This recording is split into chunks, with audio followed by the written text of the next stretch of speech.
all, I'm so proud of you guys for everything that we've been through. The adversity, sticking together, the pandemic, sticking together. We're going to continue to stick together. We're going to continue to strive for greatness each and every day. I'm so proud of my coaches for the job they have done in leading you men. And that's why I'm so proud of this team.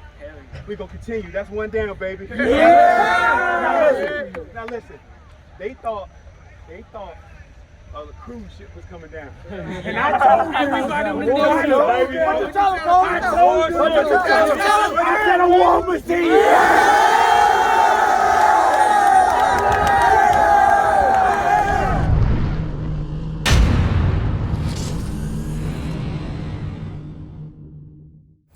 Hey, welcome into Coach's Corner with the victorious head coach, Vince Brown. I'm Chris Sawyer. Coach, we just saw your speech after the game, which everyone knows, 34-27 overtime victory.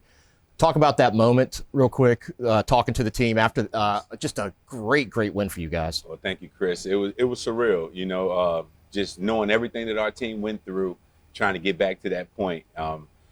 Throughout the week, I could see the guys, they were super focused, they were ready, the film preparation, the coaches were paying attention to detail. And we had some ups and downs throughout that game, but overall, we were clamoring to get back down there and show the world what we could do. You talked about that. I always say football is almost like a chess match because it's back and forth, and it really was. You guys went up early. Yes. They came back and had a little run. Then 90-yard, we're going to talk about that, 90-yard pick six by Buck yes. Hunter, and then you went up, and then they came back on a pick six. But the emotions going through that, I mean, for me sitting on the sideline, I wasn't even playing or coaching, but I was having just a hard time. It was so stressful. But how do you keep the team focused through that adversity, especially when, let's go back to you're up 10 points, yes. 27-17, 6 minutes left in the game. And, unfortunately they had a pick six and now it's 3 and they have plenty of time to get back in the game. How'd you keep them focused to get back out there and stop them on defense and then hold them to just a field goal? One of my main messages to our guys is just remain calm, stay focused. Give us your best effort, but make sure that we're never going to turn on each other and understand the ebbs and flows of the game. It's the message I preach to my coaches before we go out there. I say, hey guys, for some of you guys, it's your first time on the sideline. You're gonna have to maintain that balance, and it's gonna be some ups and downs. When we took the lead, we were up by 10. They were out of timeouts, and so I went to Elton, our offensive coordinator, Coach Brown, and said, hey, if you run the ball and the way the defense is playing right now, let's just control you still call your game, but let's take care of the football. And then if we have to, allow the defense to go ahead and win this game. And lo and behold, we made a check, and Mason ended up bumping into the running back, into Gabe, and he tried to ad-lib a play, and he made a mistake. And for Mason, he's still growing and learning and understanding the position and everything, and trying to get them to understand clock management and things like that. But we're going to improve. But overall, I feel like we needed that, and we were going into overtime. We were calm and patient. So, well, you talked about he made a mistake, but that's right. If you go back and watch the film in overtime, I don't know if it was 3rd or 4th down where you scored the touchdown, but he had to be patient to find that receiver coming over. As the safety came up, the receiver gets right behind him, I believe, and there it was. There was he composed himself. Like I told the coaching staff, get everybody composed. Let's go to overtime and may the best team win, and that's what we believed in. And he stood right there in the pocket and gave Corpus a beautiful pass. And I knew how our defense would react to that, for us to get the ball and go score early, and then we were going to step up to the task. And, you talk about back and forth. You're going into it really was, it was kind of a hostile territory. The students were rowdy.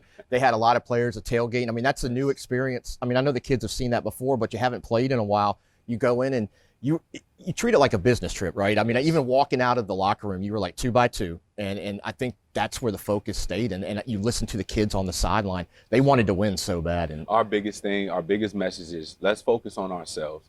The game is going to play out the way we can't control the refs. As you see, it was a lot of back and forth calls. And I was very proud of our guys for walking away and being patient and taking care of their business. And, your emotions are high as a young teenage guy, guys hitting after the play, but we were able to, I was very just impressed with the way we handled those situations.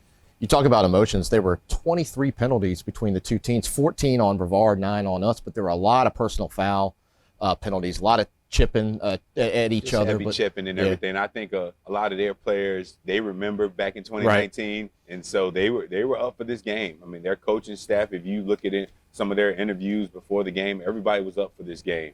And I mean, the D3 world was watching. I mean, everybody who enjoyed football enjoyed that game. Yeah. So we were proud of the win and the victory. Well, let's talk about the offense real quick first. We talked about Mason. He was 19 for 32, 173 yards, had three touchdowns, that third one being the overtime win. But one of the things that sticks out to me on this paper here is your receivers. Yes. Everyone was involved. It wasn't just like somebody got 1, somebody got 5. I mean, you had 4, 5, 3, 3, and 4. All your receivers were in there, and then Leland Gurley started this. I believe he started the game off with that, which really he kind of made that happen himself. But talk about your receivers, and we're going to talk to Coach Scorpio Brown in our coaches profile, the receivers coach. But talk about their play a little bit. With Mason and those receiving core, he's done a great job of building that rapport with those guys, spending a little time before and after practice, and we all have our different film rooms, but Mason will go in there with the receivers, and if they finish early, and he'll go in there just so they're all on the same page. So I was really pleased with the way that he spreaded the ball around. We have the playmakers to make plays, and if the offensive line give him the time, then he can he can make all the throws. And so I was very pleased with that. Leland Gurley, as you said, he's a playmaker. He gets the ball in his hands. He's shifty. Mm-hmm. He made a move and took off. And I was just overall, the play calling was there. I was proud of my coaches. We got to fix some things up front with communication, and we'll get there. And as you've seen towards the second half, we fixed some things, and we were taking care of our business. We just can't turn the ball over, Chris. Yeah. As you know. Coach, let's get to the defense a little bit. We talked about Paul Massey Jr. Prior in the preseason, but he's ready to play, and he had 18 total tackles. We talked about Buck. We've talked about Buck a little bit, but talk about the play of Paul getting in there. He's really all over the field. Paul Massey Jr., exceptional young man. I mean, he pays attention to detail. When you see him at practice, he's practicing like it's a game. In the weight room, he's lifting like he's preparing himself to be great. And I just can't say enough about Paul Massey. He is the prototypical young man that you're looking for this program. He's a rock star in the school, and he was all over the field. I mean, making huge plays, tackle for losses. On that final play, he shot the gap. Mm-hmm. We made the call, and we trusted it, and we knew that he was going to be somewhere involved. And he shot that gap and made the tackle, a huge play. But all game long. And I'm glad you brought that up, Coach, because I went back and watched that as well. And you're right. That quarterback comes back. He has really nowhere to go. And it turned into being, a 4 or 5, 3-yard loss, I think it was. And right in front of you guys. And, we got the reaction on video. Yes. And that was just a great play. But also, before we go to the coach's profile, the fans. Yes. You mentioned it in your post-game interview. But, Dr. McCain was there, a lot of the administration. But the parents that traveled, they were inside the hostile territory. Then they were all behind on the fence. But talk about the support that you guys received on an away game. Yes. Oh, man, just so thankful for the administration, our fans, Build a Nation, getting behind the program. We've been away for a year and a half, and it had been a year and a half and some weeks. And just to hear our fans chanting after that game, and I tried to give them a salute right after I finished the handshakes, just to show them just how thankful we were for them to be there. And then that's to all the Builder Nation. Get behind this team, get behind these programs, and support your builders. Absolutely. And we thank everybody. Thank everybody for watching this. Thank everybody for traveling. Hey, we're about to go to our coach's profile section with Coach Scorpio Brown, your wide receivers coach, passing game coordinator. I know he'll have a lot to say about what happened. And then, of course, our Builder Student Athlete of the Week. We talked about Jeremiah Morgan. We're going to see his post-game interview as well. So, hey, stay tuned for those segments. Then, hey, we'll be back, and we'll talk about Emory and Henry. Thank you, Chris. All right. Hey, go Builders. Build a Nation.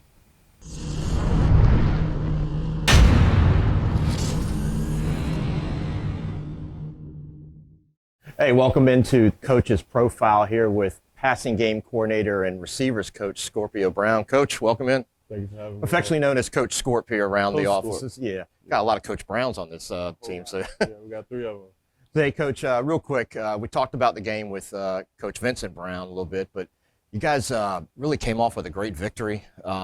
Passing, we talked to this before going on camera. Your receivers, I mean, Mason passed that ball. Everybody kind of had a share in the receptions, and then the final play really on your offensive side to win the game was a pass into the end zone. But talk about how your receivers played and stepped up? Guys definitely came and played ball. A lot of guys were definitely eager after sitting out a whole year and not playing football. A lot of guys just came in with the energy of, they just wanted to make plays and just wanted to get out there and have fun. And that's what they did, honestly. Yeah, and another thing that's not in the stats too is we had a decent rushing game, and your receivers, they got a block too, and there were a couple holes open in there. And not only that, there was a little I don't know if it was a screen pass, but the first 72-yard touchdown pass, it was short. It was short. It was a slant route that we ran to Leland.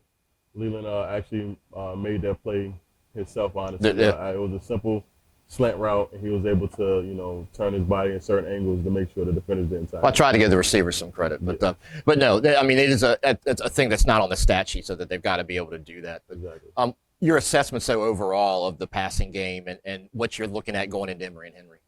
Definitely, the pass game was what we thought it was going to be. Being able to find the holes and being able to dink and dunk down the field, and being able to take advantage of the mistakes that they make on defense. And we was able to do such, definitely, as far as the few passes that we had during the game, and also the pass that we had in overtime.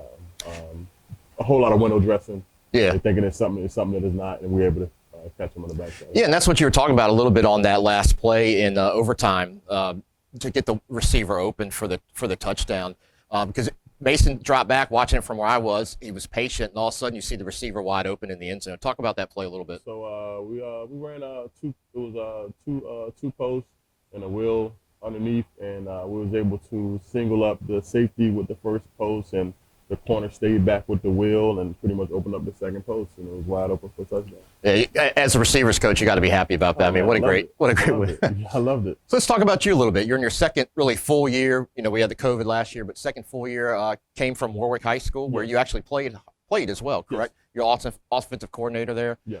Talk about, I know you went to Morehouse as well, finished your career there, and then had a nice career in the AFL as well. But to be here at Apprentice, which is not too far from where you grew up and went to high school, what's it like to kind of be home coaching in the college level? That's the best part of it, being able to coach right in our backyard. Me and my brother, which is one of the other Coach Browns on the staff, we grew up in the apartments right here beside the Apprentice School. So being able to be here now is definitely an honor and a privilege for us to get an opportunity to coach college football right next to where we grew up at. And so I'm assuming you talk about you've played on this field or done something on this field as a kid growing up. So yeah, this is very true. That's got to be great. And talk about you bringing in kids here. What's kind of the pitch you give somebody? Again, we say it on the show every time. Apprentice is different, but it is college football. And again, you proved it this weekend, beating a favorite team to win their USA South. But what is the pitch to come here and play in your system? In our system, I'm definitely, as far as when I'm recruiting a receiver or even a quarterback, you want to throw the ball around. This is a great offense to be in.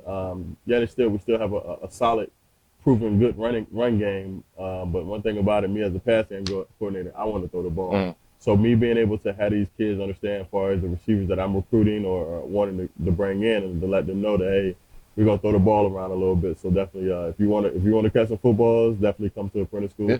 And also, like you said, it's a little different than the traditional university in college. So I know for sure when it comes down to getting the guy to understand, hey, you got to go to school, you got to go to work, as well as come to football practice. And we have to break it down to them for them to understand that, this is what's going to be in play for you, but at the same time, you're going to get paid at the end of the day. So, yeah, that's a different thing there. So one question I was had as a coach, you're up 10 points. Yes. Mason, unfortunately threw a pick six, and then all of a sudden it's a 3-point game with 6 minutes left. As part of the offensive staff, how do you keep those guys? I watched it on the sideline, and I was really impressed. But tell our viewers how you keep them focused enough that, hey, the game's not over. It's okay. It's one thing. That's the main thing. Play the next play. We're real big on that as far as moving forward, not sit here and dwelling on the past. If something happened now, we have to collect ourselves together as a team and continue to move forward. If we was able to, put ourselves in the dumps after the interception, we definitely would have came out with a victory. So we was able to come together as a team, and actually, as we all seen, nobody gave up, nobody put their head down. We just continued to fight until the last, the touchdown and overtime. All right, Emory Henry's coming up. I'm sure you've looked at film with them, but as I told you before we went on camera, that win, now people are taking notice. I mean, the Apprentice School is not a team to be pushed aside. You're not a homecoming team or anything like that anymore. I mean, you had a big statement. So what do you look at going into this game this weekend? We're looking to take advantage of their weeks. That we're sitting here, been watching film for the last 3 days, just getting prepared for it. And we know that we have the talent to come out on top and walk away with a victory, but we got to do everything we're supposed to do on our end as far as execute and dial up the right plays. And what I've seen as far as watching film is stuff that we can take advantage of and things that we can be successful with, but we have to do our part. Well, Coach, thanks for joining us here on Coach's Profile. Coach Scorp, hey, thanks for coming home and doing it. I mean, it's great having you home, a 7'5" guy making a difference here with your brother here at the Apprentice. Again, Coach Scorpio Brown. We'll be right back. Go Builders.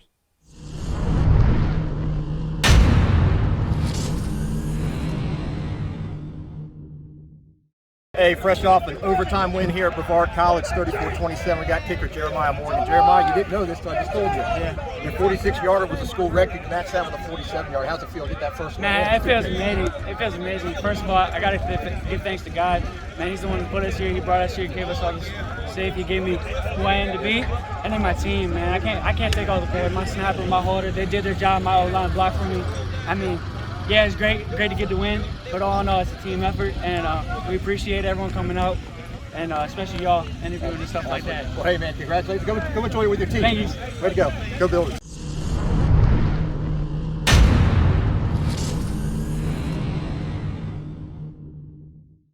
Hey, welcome back into Coach's Corner, Coach Vince Brown. All right, Coach, so we always say we'll put the victory behind us, even though it's good, but now all focus on Emory and Henry. They just played they beat North Carolina Central, who you guys actually went up in scrimmage. And then they had a back and forth offensive, a lot of scoring loss. I think it was 46-45 to Bluefield College. So what do you expect from them after watching film, and what's the expectation for the game? Well, Chris, Emory and Henry is a great team. As we know, they're transitioning to Division II, but they have had a rich history in the ODAC. Coach Newsom does a fantastic job with recruiting, with his coaching staff. Just watching them on film, they're very disciplined. They like to run and pass the ball, so you have to be very secure in your schemes. Some great players on the outside, some really great skill players as well. I believe their running back is a 4-year senior starter, and we're going to focus in on what we need to do. As I've always said, we concentrate on us, and then we'll let the game play itself out. But we're excited for this challenge. I know they will be as well. So we're going to put last week behind us. That's what we have to do.